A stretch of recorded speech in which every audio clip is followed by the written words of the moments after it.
நம்ம ஃப்ரீயாக இருக்கிறப்ப ஒரு 5 மினிட்ஸ் 10 மினிட்ஸ் ரிலாக்ஸேஷன் பண்ணலாம் அப்படின்னு யூடியூப், ஃபேஸ்புக், வாட்ஸ்அப் இந்த மாதிரி வந்து சோஷியல் மீடியாஸை நம்ம யூஸ் பண்ணுவோம். ஸோ இந்த 5 மினிட்ஸ் 10 மினிட்ஸ் நம்ம யூஸ் பண்ணுறது நமக்கே தெரியாமல் சில டைம் வந்து 1 ஹவராகவோ 2 ஹவராகவோ கன்வெர்ட் ஆகும்.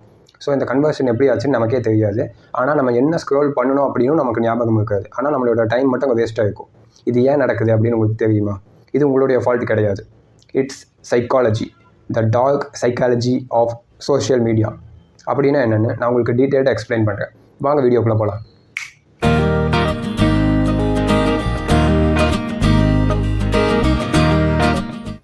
Hello guys, welcome to speak bold Tamil YouTube channel. நான் உங்கள் கார்த்திக் ராஜா. இந்த வீடியோ நம்ம என்ன பார்க்க போகிறோம் அப்படின்னா the dark psychology of social media. So social media நம்மளுடைய mind, feelings, time and even our future இது எல்லாத்தையும் எப்படி கண்ட்ரோல் பண்ணுது அண்ட் மோஸ்ட் இம்பார்ட்டண்ட்லி இதுலேருந்து நம்ம எப்படி வெளியே வர்றது, how to get out of it அப்படின்னு சில டிப்ஸும் உங்களுக்கு நான் கொடுக்க போகிறேன். ஃபர்ஸ்ட்டாக நம்ம பார்க்க போகிறது த டோபமைன் ட்ராப். இந்த டோபமைன்னா அது ஒரு ஹார்மோன். அது வந்து நம்ம பிரெயினில் செக்ரீட் ஆகும். இந்த ஹார்மோன் எப்போல்லாம் செக்ரீட் ஆகும் அப்படின்னா உங்களுக்கு பிடிச்ச விஷயத்தை நீங்கள் பண்ணுறப்ப இந்த ஹார்மோன் செக்ரீட் ஆகும். அது வந்து பெரிய விஷயமா இருக்கணும்னு அவசியம் கிடையாது. அது வந்து சின்ன விஷயமா கூட இருக்கலாம். ஃபார் எக்ஸாம்பிள், உங்களுக்கு பிடிச்ச மியூசிக் கேட்குறதா இருக்கலாம், ஃபுட் சாப்பிட்றதா இருக்கலாம், அண்ட் தென் எக்ஸசைஸ் பண்ணுறது, இல்லை உங்களுக்கு பிடிச்ச கேம்ஸ் விளையாடுறது, இந்த மாதிரி சின்ன சின்ன ஆக்டிவிட்டீஸ் பண்ணுறப்ப நமக்கு டோபமைன் வந்து செக்ரீட் ஆகும். அது மட்டும் இல்லாமல் நீங்கள் ஒரு ப்ரைஸ் வாங்குறீங்க, ஒரு ரிவார்டு வாங்குறீங்க, இல்லை ஏதாச்சும் ஒன்று அச்சீவ் பண்ணுறீங்கன்னா அப்போயும் இந்த டோபமைன் ஹார்மோன் வந்து செக்ரீட் ஆகும். இந்த டோபமைன்ஸ் ஹார்மோன் வந்து செக்ரீட் ஆகிறது மூலிமா என்ன ஆகும்னா இது வந்து உங்களுக்கு ஒரு ப்ளஷர் ஃபீலிங் கொடுக்கும். அந்த ப்ளஷர் ஃபீலிங்னால் நீங்கள் அந்த ஆக்டிவிட்டியை மறுபடியும் ரிப்பீட் பண்ணணும்னு நீங்கள் ஆசைப்படுவீங்க. ஸோ சோஷியல் மீடியாஸ் வந்து இந்த ட்ராப்பை, இந்த டோபமைனை ஒரு ட்ராப்பாக யூஸ் பண்ணுறாங்க. எப்படின்னா நம்ம இன்ஸ்டாகிராம், ஃபேஸ்புக் இதுலையெல்லாம் வந்து ரீல்ஸ் அப்டேட் பண்ணுறோம், போஸ்ட்டு போடுறோம், ஸ்டோரி போடுறோம். இதெல்லாம் ஏன் போடுறோம்? இதெல்லாம் போடுறது மூலிமா நமக்கு லைக் கிடைக்குது. நிறைய பேர் நம்மளுடைய இந்த போஸ்ட் ரீல்ஸ் எல்லாத்தையும் பார்க்குறாங்க. ஸோ நமக்கு வந்து லைக் கிடைக்கிறப்ப நம்ம ஏதோ ஒரு ரிவார்டு நமக்கு கிடைக்கிற மாதிரி நமக்கு ஒரு குட் ஃபீலிங் கிடைக்குது, ஒரு ப்ளஷர் ஃபீலிங் கிடைக்குது, ஒரு டோபமைன் ஹிட். ஸோ அந்த ஃபீலிங் நமக்கு ரிப்பீட்டடாக இதெல்லாம் பண்ணணும், ரிப்பீட்டடாக போஸ்ட்டு போடணும், ஸ்டோரி போடணும். ஸோ தட் நம்மளுடைய போஸ்ட் அண்ட் ஸ்டோரியை நிறைய பேர் பார்ப்பாங்க, லைக் பண்ணுவாங்க. So that we get dopamine hit, pleasure. This is the continuous process going on. ரெண்டாவதாக நம்ம பார்க்க போகிற விஷயம் த இன்ஃபினிட் ஸ்க்ரால். நான் சொல்கிறது வந்து நல்லா யோசிச்சு பாருங்கள். இப்போ நம்ம ஒரு புக் படிக்கிறோம், அந்த புக்குக்கு வந்து பேஜ் லிமிட் இருக்கும், ஒரு பர்டிகுலர் பேஜ் லிமிட் இருக்கும். ஒரு கிரிக்கெட் கேம் விளாட்றோம், அதுக்கு வந்து ஓவர்ஸ் லிமிட் இருக்கும், இல்லை டெஸ்ட் மேட்ச்னால் 5 டேஸ் லிமிட் இருக்கும். இப்போ ஒரு ஃபுட்பால் மேட்ச்னால் அதுக்கு ஒரு டைம் லிமிட் இருக்கும். இப்போ நம்ம ஒரு மூவிஸ் பார்க்குறோன்னா அதுக்குமே வந்து ஒரு மேக்ஸிமம் 3 ஹவர்ஸ், வெப் சீரிஸ்னால் அதுக்கு வந்து ஒரு 10 ஹவர்ஸ். இப்படி எல்லாத்துக்குமே ஒரு லிமிட் இருக்குது இல்லையா? ஆனால் நீங்கள் சோஷியல் மீடியாஸில் ஸ்க்ரால் பண்ணுறப்ப உங்களுக்கு என்ன லிமிட் இருக்குது? We have no limit. நீங்கள் 24 ஹவர்ஸ் உட்காந்து ஸ்க்ரால் பண்ணிக்கிட்டே இருந்தாலும் அவங்க உங்களுக்கு சோர்ஸஸ் கொடுத்துக்கிட்டே தான் இருப்பாங்க. உங்களுக்கு டேட்டா புதுசாக அப்டேட் ஆகி நீங்கள் ஏதோ ஒன்று நியூவாக பார்த்துக்கிட்டே தான் இருக்கலாம். So this is how social media is built. So இதுக்கு ஒரு எண்டே கிடையாது. நீங்கள் எவ்வளோ நேரம் பார்த்தாலும் அது வந்துக்கிட்டே தான் இருக்கும். This is infinite scroll. மூணாவதாக நம்ம பார்க்க போகிற விஷயம் algorithm that nose you better. உங்களை விட உங்களோட இன்ஸ்டாகிராம் அது ஃபேஸ்புக்கு உங்களை பற்றி அதிகமாக தெரியும் அப்படின்னு சொன்னால் உங்களால் நம்ப முடியுதா? ஆனால் அதுதான் உண்மை. உங்களோட இன்ஸ்டாகிராம் இல்லை ஃபேஸ்புக்கில் நீங்கள் போய் யூஸ் பண்ணுறப்ப உங்களுக்கு எந்த கண்டென்ட் பிடிக்குமோ அதை தான் அதிகமாக வந்து உங்களுக்கு காமிக்கும். அது ஏன் அப்படின்னு எனக்காச்சும் யோசிச்சுருக்கீங்களா? ஃபர்ஸ்ட் நம்ம ஸ்டார்ட் பண்ண ஆரம்பித்த புதுசில் நமக்கு வந்து ரேண்டமாக எல்லா கண்டென்ட்டும் காமிக்கும். ஆனால் அதுக்கப்புறம் நீங்கள் போடக்கூடிய ஒவ்வொரு லைக், ஒவ்வொரு டிஸ்லைக், ஒவ்வொரு சேவ், ஒவ்வொரு போடக்கூடிய ஸ்டோரி, எந்த மாதிரியான பர்சன்ஸை ஃபாலோ பண்ணுறீங்க, எந்த மாதிரி கண்டென்ட்டை கன்சியூம் பண்ணுறீங்க, எந்தெந்த மாதிரி டைமில் எந்தெந்த கண்டென்ட்டெல்லாம் நீங்கள் பார்க்குறீங்க, ஸோ இதை கூட அது வந்து நோட்டீஸ் பண்ணும். ஸோ உங்களை அது வந்து கம்ப்ளீட்டாக அனலைஸ் பண்ணி உங்களை கம்ப்ளீட்டாக ஸ்டடி பண்ணி அதுக்கான ரிசல்ட்டாக தான் உங்களுக்கு வந்து நீங்கள் பார்க்கக்கூடிய ரீல்ஸ் அது போஸ்ட் வந்து உங்களுக்கு இன்ஸ்டாகிராமில் உங்களுக்கு தெரியுது. நம்ம அதை தான் பார்க்குறோம். ஸோ இந்த அளவுக்கு நம்மளை அனலைஸ் பண்ணி ஸ்டடி பண்ணி நமக்கு பிடிச்ச கண்டென்ட்டை நமக்கு கொடுக்குறப்ப, கண்டினியூஸாக கொடுக்குறப்ப நம்ம எப்படி அதை பார்க்காம இருப்போம்? ஸோ நம்ம வந்து அந்த கண்டென்ட்டை சூஸ் பண்ணி பார்க்கல, அந்த கண்டென்ட் நமக்கு சூஸ் பண்ணப்பட்டு நமக்கு காமிக்கப்படுது. இதுதான் உண்மை. நாலாவது விஷயம் த இன்செக்யூரிட்டி மிஷின். இன்ஸ்டாகிராம் வந்து நமக்கு தெரிஞ்சோ தெரியாமலேயோ நம்மளை வந்து ரொம்ப லோவாக ஃபீல் பண்ண வைக்குது, அதிகமாக ஸ்க்ரால் பண்ண வைக்குது. அது எப்படி அப்படின்னு கேட்டிங்கன்னா நம்ம வந்து அடுத்தவங்களோட ஸ்டோரி, ரீல்ஸ், அவங்களோட போஸ்ட் இதெல்லாம் பார்க்குறோம். இதெல்லாம் பார்த்துட்டு நம்ம அப்படியே விடுறது கிடையாது. இதெல்லாம் வந்து நம்ம மைண்டில் ஸ்டோர் ஆகுது.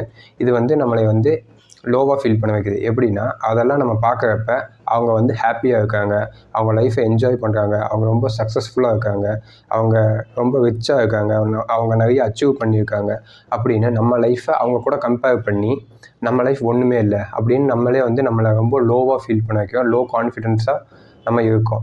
அப்போ நம்ம என்ன பண்ணுவோம்? அப்போ நம்ம ரொம்ப ஆக்டிவாக எந்த வேலையும் செய்ய போகிறது கிடையாது. ஸோ தட் நம்ம லோவாக ஃபீல் பண்ணுறப்ப நம்ம அதிகமாக ஸ்க்ரால் பண்ணுறோம். 5வதாக நம்ம பார்க்க போகிற விஷயம் time theft, the biggest crime. நம்மெல்லாம் சோஷியல் மீடியாஸ்க்கு ஒரு ப்ராடக்ட். நம்ம எவ்வளோ நேரம் அந்த சோஷியல் மீடியாஸில் இருக்கோமோ அவ்வளோ மணி அவங்க ஏர்ன் பண்ண முடியும். எவ்வளோ நேரம் நம்ம அந்த இன்ஸ்டாகிராமில் இல்லை ஃபேஸ்புக்கில் யூடியூப்பில் டைம் ஸ்பெண்ட் பண்ணுறோமோ அவ்வளோ மணி அவங்க வந்து ஏர்ன் பண்ணுறாங்க. ஆவரேஜாக நம்ம ஒரு பர்சன் வந்து ஒரு நாளைக்கு எவ்வளோ நேரம் இன்ஸ்டாகிராம் இல்லை இந்த சோஷியல் மீடியாஸில் எல்லாத்துலேயும் ஸ்பெண்ட் பண்ணுறோன்னு உங்களுக்கு தெரியுமா? 2 hours. ஒரு நாளைக்கு 2 hours மந்த்லி 60 hours, 60 மணி நேரம். இயர்லி ஒரு வருஷத்துக்கு 720 hours. ஸோ 720 hours வந்து நீங்கள் வந்து தேவையில்லாமல் ஸ்க்ரால் பண்ணுறதுல உங்கள் டைமை வேஸ்ட் பண்ணுறீங்க. ஜஸ்ட் இமேஜின், இந்த 720 hours உங்களுக்கு தேவையான ஸ்கில் டெவலப் பண்ணுறது, உங்கள் லைஃப்பை பில்டு பண்ணுறதுக்கு நீங்கள் யூஸ் பண்ணிக்கிட்டிங்கன்னா உங்கள் லைஃப்பில் நீங்கள் என்ன அச்சீவ் பண்ணணும்னு நினச்சிங்களோ அதை ஈஸியாக அச்சீவ் பண்ண முடியும். ஆனால் நம்ம ஸ்க்ரால் பண்ணி நம்மளோட டைமை வேஸ்ட் பண்ணுறோம். Just think about it. இப்போ நான் சொன்னதெல்லாம் இந்த dark psychology of social media. So இப்படி தான் நம்மளோட டைமை அவங்க வந்து கன்சியூம் பண்ணுறாங்க. இந்த மாதிரி சைக்காலஜிக்கல் ட்ராப்ஸ் எல்லாம் வச்சு தான் நம்மளை அதிகமாக இந்த இன்ஸ்டாகிராம், யூடியூப், ஃபேஸ்புக் இதெல்லாம் யூஸ் பண்ண வைக்கிறாங்க. ஸோ இதுலேருந்து எப்படி எஸ்கேப் ஆகாது அப்படின்னு கேட்டிங்கன்னா அதுக்கு ஒரு 5 tips நான் கொடுக்குறேன், அதை நீங்கள் ஃபாலோ பண்ணிக்கோங்க. First one, have a time limit. So நான் ஏற்கனவே சொன்ன மாதிரி இன்ஸ்டாகிராம் ஸ்க்ராலிங்க்கு வந்து டைம் லிமிட்டே கிடையாது. ஸோ நம்ம தான் ஒரு டைம் லிமிட் செட் பண்ணிக்கணும். அப்போ தான் நம்ம வந்து ஒரு கோல் ஃபோக்கஸ்டாக இருக்க முடியும். ஸோ ஒரு நாளைக்கு 30 minutes இல்லை மேக்ஸிமம் 45 minutes, அதுக்கு மேலே நான் இன்ஸ்டாகிராம் பார்க்க மாட்டேன். அது ஒரே டைம் உட்காந்து பார்த்தாலும் சரி, தனித்தனியாக பார்த்தாலும் சரி. ஸோ 45 minutes ஓவரால், அதுக்கு மேலே நம்ம பார்க்கக்கூடாது அப்படின்னு ஒரு கோலை ஃபிக்ஸ் பண்ணி வச்சுக்கோங்க. ரெண்டாவது, மார்னிங் அண்டு நைட் 1 hour நம்ம ஃபோன் யூஸ் பண்ணக்கூடாது. மார்னிங்கில் 1 hour ஃபோன் யூஸ் பண்ணக்கூடாது, அண்டு நைட்டில் 1 hour ஃபோன் யூஸ் பண்ணக்கூடாது. இது ஏன் அப்படின்னு கேட்டிங்கன்னா, மார்னிங் வந்து நம்ம ஃபோன் யூஸ் பண்ணாமல் இருக்கிறப்ப நமக்கு வந்து நம்மளோட வேலையை நம்மளால் எஃபெக்டிவாக ஆக்டிவாக செய்ய முடியும். அண்ட் நைட்டு வந்து நீங்கள் 1 hour தூங்குறதுக்கு முன்னாடி ஃபோன் யூஸ் பண்ணாமல் இருந்தீங்கன்னா உங்களுக்கு வந்து குவாலிட்டியான ஸ்லீப் கிடைக்கும். Third one, unfollow negativity. இன்ஸ்டாகிராமில் இல்லை ஃபேஸ்புக்கில், யூடியூப்பில் நமக்கு தேவையில்லாத கண்டென்ட் நிறையாவே இருக்குது. நமக்கு தேவையில்லாத இல்யூஷனரி லைஃப், நமக்கு பொய்யான ஹோப்ஸ் கொடுக்குற மாதிரி இல்லை தேவையில்லாத கண்டென்ட் ஏகப்பட்டது இருக்குது. ஸோ இதெல்லாம் நம்ம ஃபாலோ பண்ணிட்டு தான் இருக்கோம். ஸோ இது எல்லாத்தையும் அன்ஃபாலோ பண்ணுறது மூலிமா நம்ம வந்து இன்செக்யூர்டாக ஃபீல் பண்ணாமல் இருப்போம், லோவாக ஃபீல் பண்ணாமல் இருப்போம். So unfollow negativity. Fourth one, build something. ஒரு புது ஹேபிட் இல்லை புது ஸ்கில்லை வந்து நீங்கள் டெவலப் பண்ணி உங்களோட லைஃப்பை இம்ப்ரூவ் பண்ண ட்ரை பண்ணுங்கள். ஸோ நீங்கள் கோல் ஃபோக்கஸ்டாக இருப்பீங்க. கோல் ஃபோக்கஸ்டாக இருக்கிறப்ப மோஸ்ட்லி எந்த சைக்காலஜிக்கல் ட்ராப்லையும் நீங்கள் மாட்ட மாட்டீங்க. Fifth one, turn off notifications. இந்த நோட்டிஃபிகேஷன் அப்படிங்கிறது ஒரு தூண்டில் மாதிரி. இந்த நோட்டிஃபிகேஷன்ஸ் மூலிமா தான் நம்ம சோஷியல் மீடியாஸ்க்குள்ளே போகிறோம். ஸோ தட் நம்ம டைம் அதிகமாக வேஸ்ட் ஆகுது. நம்ம இந்த நோட்டிஃபிகேஷன்ஸை ஆஃப் பண்ணி வச்சாலே நம்ம மோஸ்ட்லி சோஷியல் மீடியாஸ்க்குள்ளே போக மாட்டோம். So turn off notifications. இதாங்க அந்த 5 tips. இந்த 5 tipஸை நீங்கள் ஃபாலோ பண்ணுறது மூலிமா இந்த சைக்காலஜிக்கல் ட்ராப்ஸ்லேருந்து உங்களால் ஈஸியாக வெளியே வர முடியும்.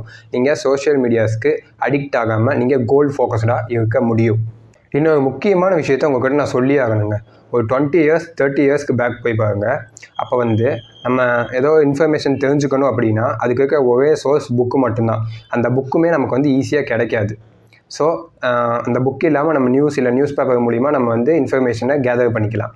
ஆனால் இப்போ இருக்க மாடர்ன் வேர்ல்டில் எல்லாருக்கிட்டையும் ஸ்மார்ட் ஃபோன் இருக்குது. அதில் ஆர்டிஃபிஷியல் இன்டெலிஜென்ஸ் வரைக்கும் நம்ம டெவலப் ஆகிருக்கோம். ஸோ நமக்கு எந்த இன்ஃபர்மேஷன் வேணும்னாலும் நம்ம வந்து 5 seconds 10 seconds ஈஸியாக எடுக்க முடியும். So social media is a very powerful tool. இதை வந்து உங்களோட லைஃப்பை டெவலப் பண்ணுறதுக்கு நீங்கள் யூஸ் பண்ணிங்கன்னா உங்கள் லைஃப் வந்து மேசிவாக டெவலப் ஆகும். இதில் எந்த டவுட்டுமே கிடையாது. ஆனால் இதை வந்து நீங்கள் வேஸ்ட் பண்ணணும் அப்படின்னு நினச்சிங்கன்னா, தேவையில்லாத கண்டென்ட் பார்த்து உங்கள் லைஃப்பை, உங்கள் ஃப்யூச்சரை நீங்கள் வேஸ்ட் பண்ணணும்னு நினச்சிங்கன்னா ஈஸியாக வேஸ்ட்டும் பண்ண முடியும். So take a decision. உங்கள் லைஃப்பை நீங்கள் சோஷியல் மீடியாஸ் வச்சு டெவலப் பண்ணணுமா இல்லை வேஸ்ட் பண்ணணுமா அப்படின்னு நீங்கள் தான் முடிவு எடுக்கணும். தேங்க்ஸ் ஃபார் வாட்சிங் this video till the last. இந்த வீடியோ உங்களுக்கு ரொம்பவே யூஸ்ஃபுல்லாக இருக்கும்னு நான் நம்புகிறேன். இந்த வீடியோ உங்களுக்கு பிடிச்சிருந்தா லைக் பண்ணுங்கள். நம்ம சேனலை சப்ஸ்கிரைப் பண்ணினா சப்ஸ்கிரைப் பண்ணுங்கள். இந்த வீடியோ யாருக்காச்சும் யூஸ்ஃபுல்லாக இருக்கும்னு நினச்சிங்கன்னா அவங்களுக்கு இந்த வீடியோவை ஷேர் பண்ணுங்கள். ஸோ நெக்ஸ்ட் வீடியோவுக்கு மறக்காமல் வந்துடுங்க. பாய்.